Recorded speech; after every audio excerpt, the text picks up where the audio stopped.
Welcome to another video. I have my boyfriend Casey here. Hello. So Casey picked my February TBR, which you can watch that video, and then I read all the books without telling him my thoughts. You can also watch that video. And in today's video, he is going to be guessing my reviews and ratings for those books, not knowing how I feel about them because I haven't said anything about them. Which it's really funny, I think, because the concept of this video is always like for February, it's like, our anniversary month, so I pick your book reads.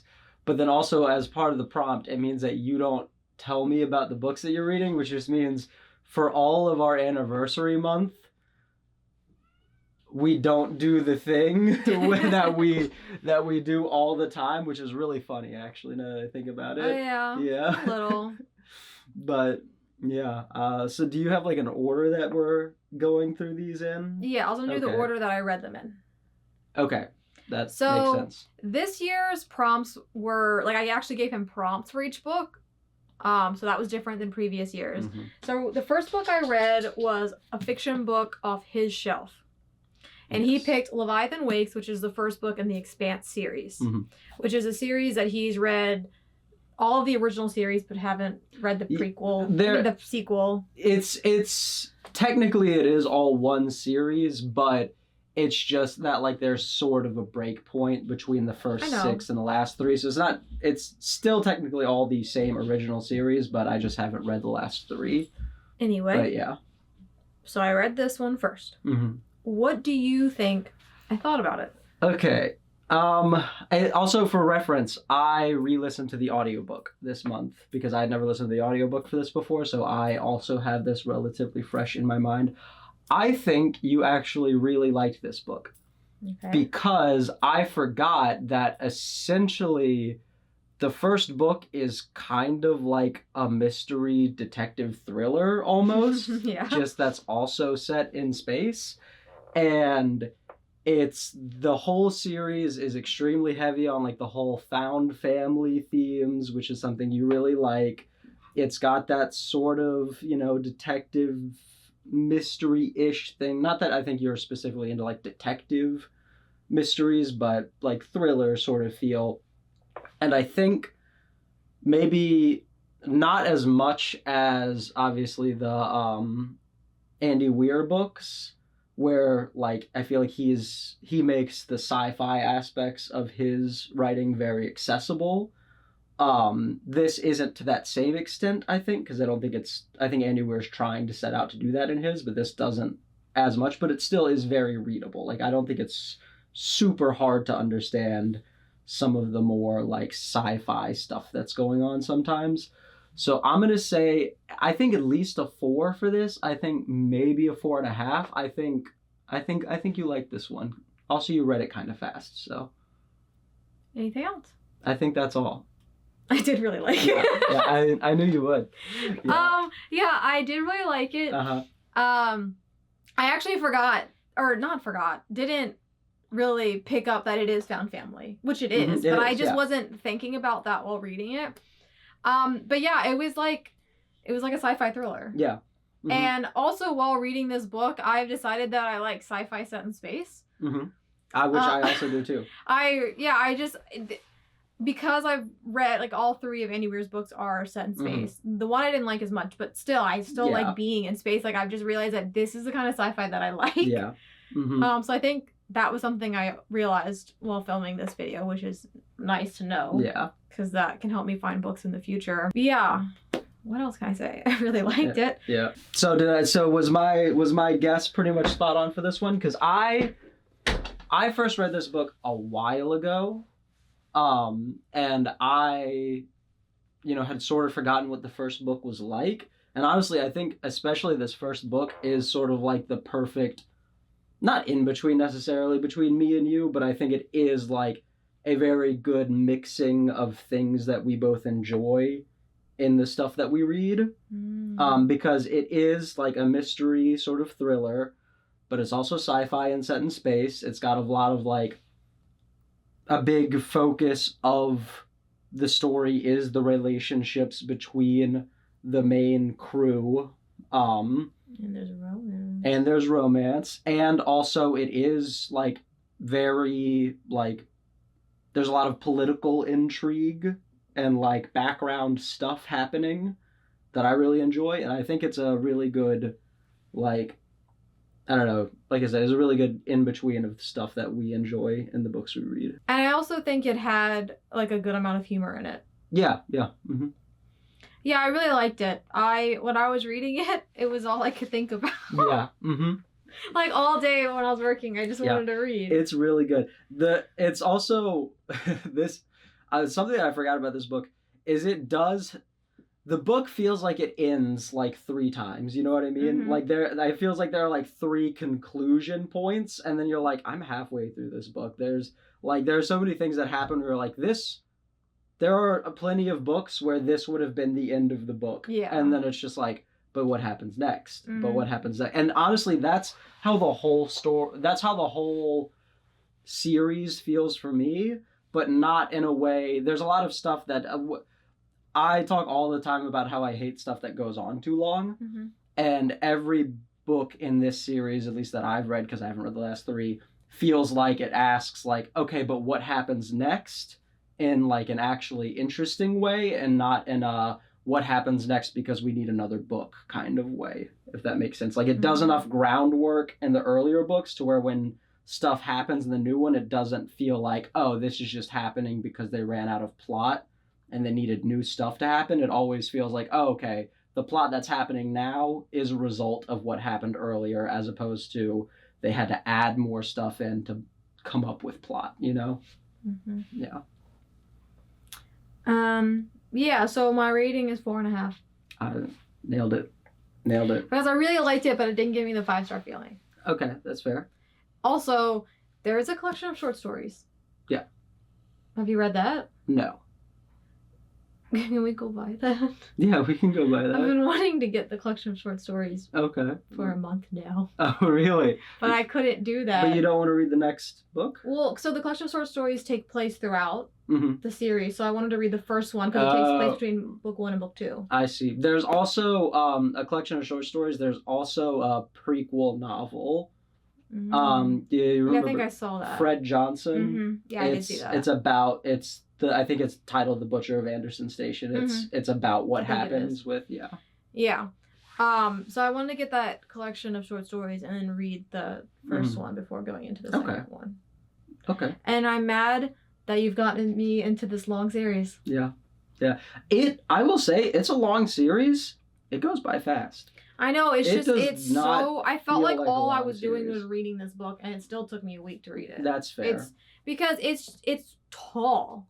So, like, when you're looking at it, there's, like, so many words on one page. Mm-hmm. And it's big. Yeah. But, yeah, I really like it, and I hate that you were right. Yeah. Listen. I guess a bit of a pre-spoiler for later in the video. I feel like I have, I nailed one and maybe didn't nail the other one so much. We'll see. Okay. That's this one. 4.5 stars. Mm-hmm. Okay, but good average so far. Good average so far. Book first one good average. Hey, 1 out of 1. That's 100%. Sypha is here. Hi, baby. Oh, that's so cute. Okay, so the next book I read was Matthew Perry's memoir, Friends, Lovers, and the Big Terrible Thing. Mm-hmm. This one, you don't rate memoirs, so no, but you can still. What do you think I thought? I assume that you liked it a lot because you've been on not a memoir kick necessarily, but you've recently realized that you do enjoy memoirs, and also this is a memoir of a person that you already have like baked in interest for. So I would imagine it would be hard for this to be something that you didn't like. You know what I mean? So, but yeah, that's sort of my guess on this, is that I'm assuming that you liked it a lot. I'm assuming that also is probably sad. So, but yeah, I'm assuming you like this. Okay, so yeah, I did like it. Yeah. It was very sad. I don't know if I told you like the first few lines of the book. Mm-hmm. Because they're really sad. Mm-hmm. So Lisa Kudrow does the foreword. Okay. And it ends with, he has survived impossible odds, but I had no idea how many times he almost didn't make it. I'm glad you're here, Maddie. Good for you. I love you. Oh, that is really sad. Okay. Because this came out less than a year before he died. Yeah. So then the prologue is in his words. It starts, "Hi, my name is Matthew, although you may know me by another name. My friends call me Maddie, and I should be dead." Mm-hmm. And then, if you like, you can consider what you're about to read to be a message from the beyond, my beyond. No. And it was just really crazy reading this after he's died, knowing, like, I mean, I don't know how long it took him to finish the book before it was published, but it was published almost exactly a year before he died. Yeah. It was, and it was, I don't know, it's just so crazy to learn what people are going through doing something else. Like, it's like, while he was filming Friends, he was going through so much, and you, like, really had no idea, because he was showing up and he was, like, playing his part, and Chandler is so funny, you know, and he was just suffering, and it's crazy. And I don't know, he really went through so much to try to get clean. And the book ends with him in, like, a good place. Yeah. Like, he is so hopeful for his future. Yeah. He's, like, clean, and he's like, I want to get married. I want to have kids. Like, I want to have a life. And then he died. Yeah. And and then, because I listened to a lot of it, most of it, and it's his voice. And so it's like hearing him talk about his life in his own voice. And then I would just be listening and be like, wait, he's gone now. Yeah. It was really crazy to read, but he is funny. Like, he as a person is funny, and you can hear that, like, in his writing, especially in his voice. And some of the reviews for this book, like, complained about the way it was written, that it was, like, hard to follow. And, like, I admit, like, compared to other memoirs, he does jump around a lot. Yeah. But I almost, like, but that just feels, like, appropriate for him and his story. That, like... Sorry, she's really wants to be in your lap. Like, that just feels like, yeah, like, of course his story would be jumbled. And he would jump from thing to thing, and one thing would remind him of something else to talk about. Like, that just seems very fitting for him. And I don't think that makes it bad writing. I think it makes it more authentic to who he is and what he's been through.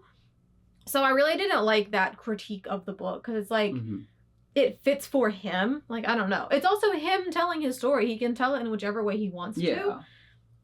But that's one reason I don't think it's fair to, like, necessarily rate memoirs, because it's like that person gave it, like, 1 star. It's a weird thing to because it was, like, a jumbled story, and it's like, he spent a lot of his life on drugs. You think he has it all clear cut in a certain order? You think he's not gonna, like, be like, oh, this thing reminds me of this thing? Yeah, I mean, especially, like you said, if you're trying to portray, like, an experience that was not, like,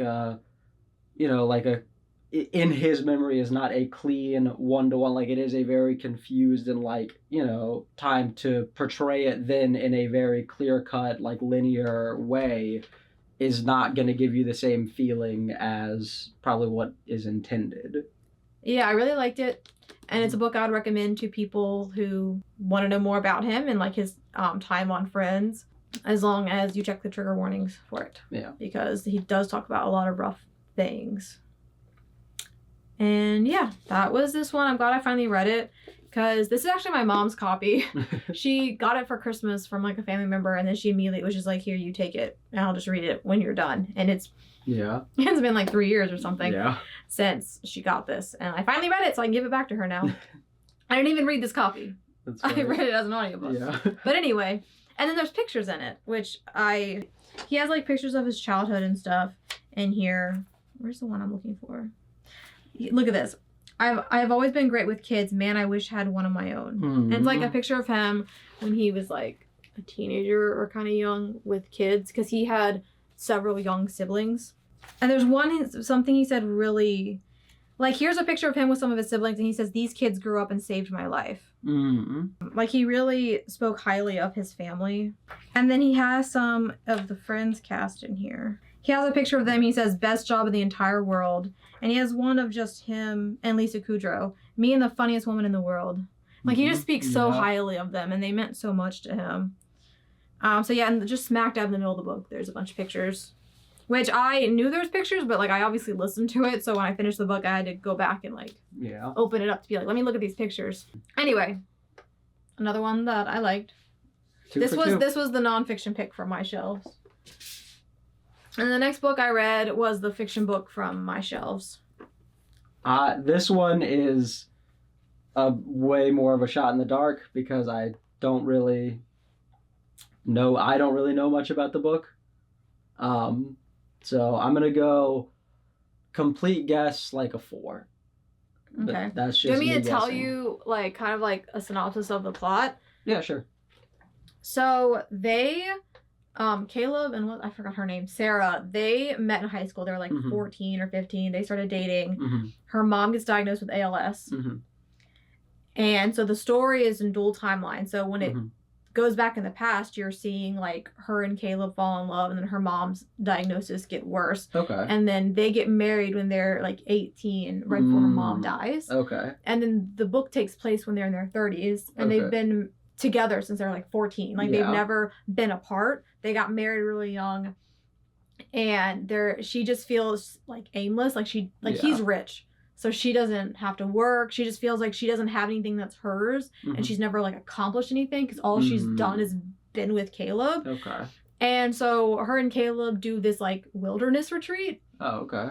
That's meant for couples, and like 2 people lead it that are a couple, and they're like counselors. So like it's like you're out in the wilderness with other couples, and it's like a counseling thing, and they're trying to repair their marriage. Okay. And obviously she talks a lot about her mom dying and how that affects her and stuff. So that's the plot of this book. Okay. I'm still going to go with 4 because I feel like it's the safe choice. You know what I mean? Like I do rate a lot of books 4 stars. Yeah, exactly. When in doubt, it's probably a 4. It was a 4.5. Okay. That's still pretty close. I know you're not going to watch my vlog, so I'm going to tell you what I told the camera when I was reading the back of the book. Okay, what'd you say? And I was like, oh, they're going on like this wilderness retreat to fix their relationship. I said, if I did that, that would be the end of my relationship. Yeah, for sure. For sure. Well, I couldn't think of anything to put you in a less receptive to like important conversation scenario than you being surrounded by bugs. Like they were sleeping in tents, no bathroom, no shower. No. I was like, that would be the end of my relationship. I'd become a terrible person. But yeah, I really like this one. It did have the character. This is like a sequel to it's like interconnected romance. So it had the characters from the book that I really liked, Out on the Limb. And yeah, it was really emotional. Like I teared up a lot reading this because like her with her mom was like hard to read. And then even like her relationship with Caleb and like it's also just a different romance from anything I've ever read. Okay. Because they've been together for so long and they're not broken up. It's not like a second chance. Like they're still together and they never even like really wanted to. And so it was kind of just emotional, these 2 people being like, what can we do to fix our marriage? Like how can we make it better because we want this to work? Like it was, I don't know, it had a lot of like emotional aspects to it, which is, it's a pretty short, small book. But yeah, I really liked it. 4.5. Yeah, that's good. It was supposed to be like this one was one of the like this is short, almost guaranteed that you'll at least enjoy it. Won't be super hard to be in between sort of because the memoir obviously like it's nonfiction, but you like them, but also like the subject matter is kind of heavy, and the other 2 books are like large sci-fi fantasy novels. So this was sort of supposed to be like a palate cleanser kind of book. And I wonder where Siri went. I just realized she's not in here. She was. Anyway. We've got 3 out of 4 in here. Yeah. Another 4.5. So I guess we're not factoring in the memoir score. So I'm at 4.5 across the board so far. I just want to say that before we get into the last book to establish my good record so far. The Blade itself was the audiobook pick from his Audible library. Yes. And I had started reading it as an audiobook and I didn't like the narrator's voice. Which is crazy. Because it's it's an accent, but it's like a fantasy accent, like he's putting on a show. Yeah, he's does storytelling. Yeah, and I don't like that. I see that we're two very different. What I'm also discovering now is we're two very different audiobook listeners, because I don't like if it's like full cast, that's too much for me.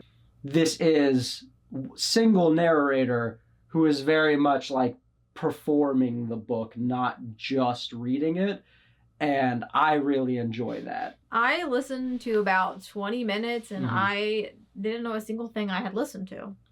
And I wasn't listening to it fast. I only had it on 1.2, which I listen on 1.75 to 2 normally. Another thing I listen on single speed because I like things that are performed, and if it's something that's not just, it is something that's performed, you don't usually want to listen to it faster, because I would argue that if an audiobook is narrated in a way where it's supposed to be very neutral, it is less. I don't like listening to audiobooks faster at all, but it is more understandable if it's performed in a very neutral, even tone, because you're just getting the exact same tone but faster. When someone's performing something and you change the speed of it, then you also change the tone of that performance. Which, but still, at 1.2, probably, not that big of a difference, but yeah. So I decided that I did not want to listen to it because I would not retain anything. And so he had said he wanted to buy a physical copy anyway because he didn't have one. So I was like, okay, well, can I read that? And he said yes. And so I started this book, and I got 68 pages into it in over 2 weeks. Yep. And I decided to DNF it. Do you want to take a guess? Can I flip through it really quick? Because Sure. Upon listening to it, I have maybe, okay, so not that part. I was worried that, and this still might be it, but I don't know if in this book, like, accents are written, like, not in dialect necessarily, but you know what I mean? Okay, I was worried because listening to the audiobook, like for one of the main characters, Glokta, the guy who does the audiobook, Glokta has a lisp. And so, like, he reads that lisp, and all of the characters have very distinct ways of speaking in the audiobook, and I didn't know how that was portrayed on the page, and maybe that was making it a little harder to read, but it doesn't look like that's the case. Other things it could be. Does the fact that there are so many British spellings in this book upset you so much? Because you kept bringing that up.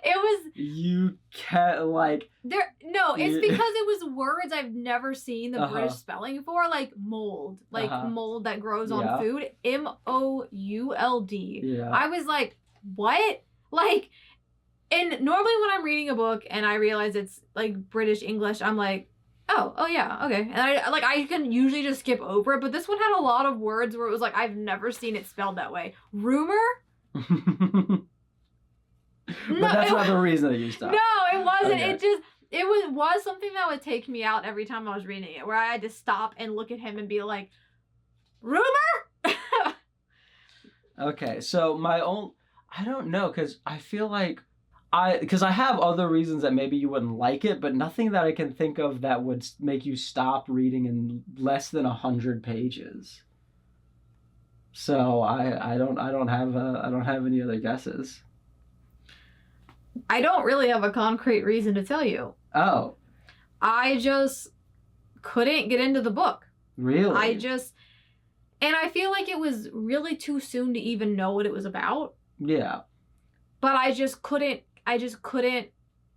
wasn't really interested in the moment. Like, it was really putting me in a book slump where I wanted to read, and I just didn't care about what I was reading, that I just wasn't reading at all. Like, I read 68 pages in 2 weeks. Yeah. I think this book especially the first book in this series, there's actually not a whole lot that happens in, like, the entire book in the way of plot.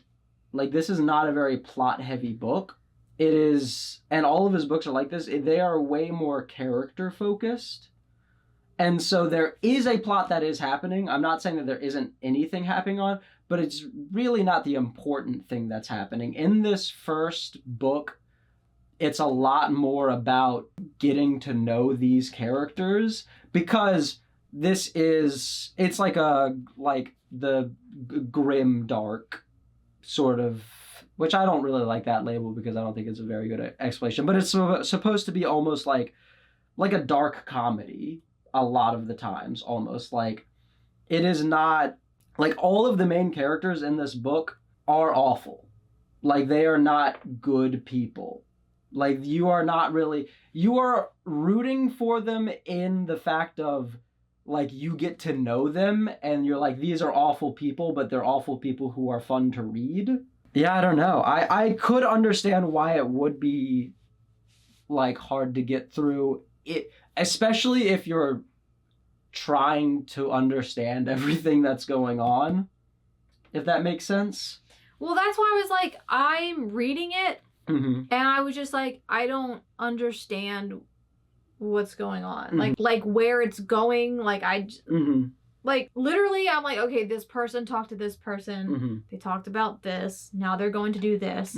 But it was like, I was just like, I don't know why. I don't know how all these, like, the two characters did meet. So I was like, okay, well, they know each other. Well, the other one's out in the wilderness. Yeah. I was like, how does he relate? What is he really doing? Who is he talking to? And it's like, I read books where, like, you don't always know what the plot really is. And even books where it's character focused and not plot focused, like, that's fine. But I don't know, I just wasn't really interested in what I was reading. And it's not like I'm not saying, like, I'll never read it. I could not do it. Like, I just could not do it. When I was trying to, it was taking the fun out of reading.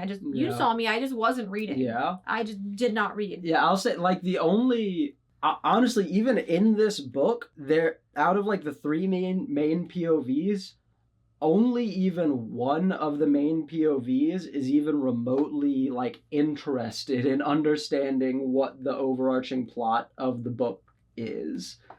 It is very different from even most, like, the sci-fi and fantasy stuff that I read. Like, it is not, like I said, it's not plot focused at all. It is all about the characters. But, like, I read the synopsis of the book probably 5 times, and I still don't understand what it's trying to say. What do you mean? Like, which synopsis? Not, like, you read a plot? No, like, on Goodreads, like, what this book is about. I do not understand. That's because, like, I guess spoiler for the end of the book. I don't know if you should do that. No. Not like this entire book is essentially just getting the people together who are then involved in the plot of the next 2 books. Like, there's stuff that happens in this book that sets up a lot that you don't need to understand while reading this book. This book pretty much exists to get you to know the characters, and then, like, literally, like, the last handful of chapters of the book is like, okay, and now all of those characters are together and they're going to go do a thing. Oh. Yeah. The enjoyment more comes from actually reading the passages themselves, and then later on the putting it together is fun, but during it I just like the characters, and I like, I don't know, reading the way that Joe Abercrombie writes those characters. There's a lot of like internal, not like monologuing, but like internal commenting on a lot of stuff, and I feel like he does a really good job of giving you a good idea of what those characters think about the world, even if they don't understand what's actually going on in the world, and neither do you. As long as you understand vaguely, like, what a character's attitude is towards what's going on, that's more important than understanding what's going on. I just don't think that's a book for me. That's fair. It's not for everyone. See, I think there's something, maybe you take a break from it, maybe you, like, try it again at some point when you're sort of in a groove, and you might be able to, like, blast through that opening. But I think this is something that you would really, really enjoy. I don't know. I think so. I think then not would, but could. But I think that's why I like the audiobook so much too, is because a lot of the, like I said, a lot of it is funny. Like, it is a very funny book. And the fact that it's being performed, a lot of the like jokes or like quippy moments or things like that pay off a little bit more when someone is delivering it as opposed to just reading it. If you're not reading it expecting it to be funny, I see there could be a lot of stuff in here that I could see not coming across and not landing, if that makes sense. Well, yeah, so the last book. So does this count as a 0 or it was a DNF. It doesn't count. It was, it's a DNF. So I picked 2 4.5s, and then memoirs don't count, and this was DNF. So I feel like that's pretty good. Yeah, I don't know. I think you should maybe try to read The Devils instead. That's what I was thinking. Yeah. Because it is more straight. It is the same narrator. Yes. He's Stephen Pacey. He's great. Okay, well, is that it? Yeah, I think that's it. You got anything else? Well, like he said, this one and this one were 4.5. I don't rate this, but I liked it, and then I DNF'd that. What we're discovering is you might be more of a sci-fi girly than a fantasy girly. I think I like fantasy if it's romantasy. Yeah. See, you're doing a bad job of displaying what we're talking about. Well, if I display it, I'm going to stop talking. But the entire time you were talking, it was just in your lap. Well. So this is a video, or this is it is a video. Concept. The fact that we do the TBR, the vlog, and then the sit down, it's 3 videos. I don't know what you would call the whole series. A trilogy. I don't know. This is the 3rd year we've done this. The collection. And I think it's fun. Do you think it's fun? I have fun. Okay. Yeah. I think, have you finished all 4 books any of the years? Yeah, this is the closest I got. And then it's that I tried to read that one. Yeah. And that I didn't finish it. All the other years, I just didn't have time to get to the 4th one because I wanted to get the video up. Yeah. Maybe next year I'll assign just all of the books that you already DNF'd. And then you'll just hate yourself for a month. No, I've already thought of the prompts for next year. You have new prompts? Yes. A year in advance? Yeah, I do. See, now I'm going to have to go buy books that I like as audiobooks physically. I didn't say it was the same prompt. I assume they're not, but I got to cover my bases. I got to start adding stuff to my Audible library. I got to start sneaking books that I want you to read in your shelves, just like behind other books, and then you're like, any book on this shelf, and I'm like, oh, really? I would know it's not mine. Well, that's it.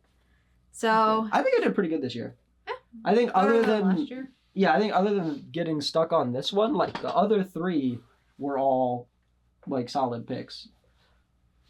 All right, so that is it. Mm-hmm. Thank you for watching.